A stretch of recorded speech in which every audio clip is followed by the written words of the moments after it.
each business has their own challenges, but a recent report released in October 2018 suggests that cash flow and finances is one of the highest pressure points. The second one is maintaining this life-work balance that people speak of. I guess at the startup phase, you often are that sole operator. So, like I said, you are the CEO, the HR, the marketing, you've got lots of different hats.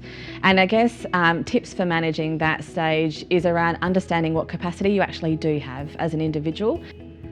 I see the challenges of the early years in business being around scalability and growth. So that brings growing pains. And as their team evolves, how they come together as personalities, how they distribute work, who's allowed to make certain decisions, these are all certain things that can often be contributing factors to conflict.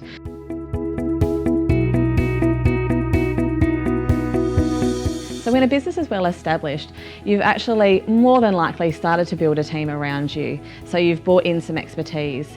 And at that stage, it's really useful to consider around the best way to structure that to maximise the use of those resources for your business.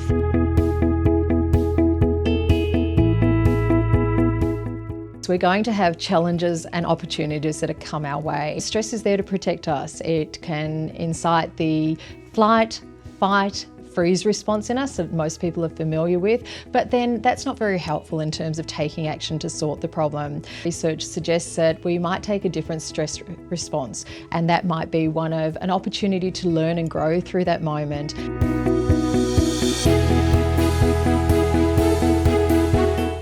The way that I feel is best to manage those stressful times, whatever it looks like in your business world, is to plan, to understand, I guess, how your business operates, what the demand cycles look like, so that you can put in place strategies to more effectively manage what are those periods of stress.